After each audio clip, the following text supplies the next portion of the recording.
CMR shopping mall ప్రపంచ స్థాయి shopping అనుభూతి ఇప్పుడు మన పార్వతీపురంలో డిసెంబర్ 5న గొప్ప ప్రారంభం.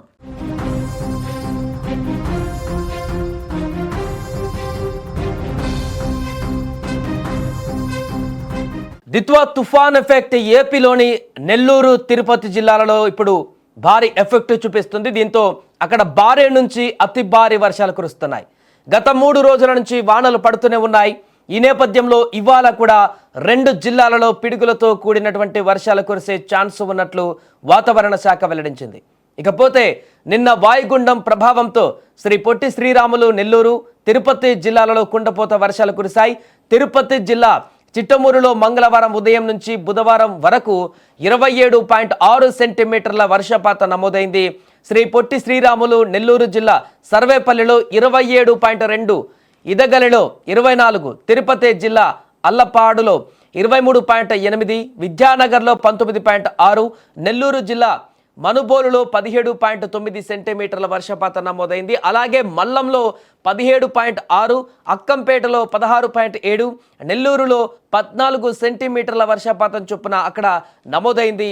ఇక నెల్లూరు రూరల్, సైదాపురం, నాయుడుపేట, అల్లూరు, మనుబోలు, ముత్తుకూరు, ఇందుకూరుపేట, తిరుపతి జిల్లా గూడూరు, చింతవరం, సూళ్లూరుపేట, తొట్టంబేడు తదితర ప్రాంతాలలో కూడా భారీ వర్షాలు కురిశాయి. మరోపక్క దిత్వా తుఫాన్ బలహీనపడి 2 రోజుల క్రితం వాయుగుండంగా మారగా నిన్న సాయంత్రం అల్పపీడనంగా మారింది.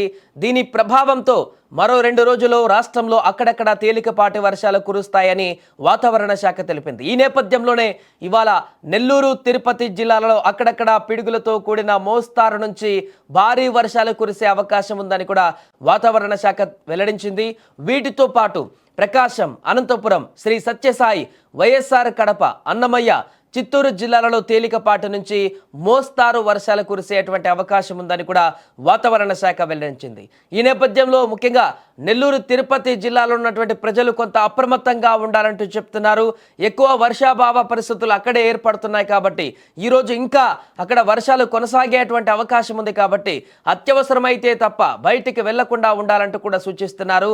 ఇంకా ఏదైనా అవసరం ఉంటే అధికారులను సంప్రదించవలసిందిగా కూడా చెప్తున్నారు. సో పూర్తిగా ఈ 2 జిల్లాలలో పిడుగులతో కూడినటువంటి వర్షాలు కూడా పడేటువంటి అవకాశం ఉంది కాబట్టి ప్రజలు జాగ్రత్తలు తీసుకోవాల్సిన అవసరం ఉంది. ఇక రైతులు కూడా బయటికి వెళ్ళినప్పుడు, పొలాల పనులకు వెళ్ళినప్పుడు కూడా కొంత జాగ్రత్త వహించాల్సిన పరిస్థితి ఉందంటూ చెప్తున్నారు. ఏదేమైనా కూడా వరుసగా 2-3 రోజుల నుంచి విపరీతంగా వర్షాలు కురుస్తూనే ఉన్నాయి తిరుపతి ప్రాంతంలో. ఈ రోజు కూడా ఈ యొక్క అల్పపీడనం కారణంగా నెల్లూరు, తిరుపతి జిల్లాలలో కూడా భారీ వర్షాల నమోదు కొనసాగుతుందంటూ కూడా వాతావరణ శాఖ స్పష్టం చేస్తోంది.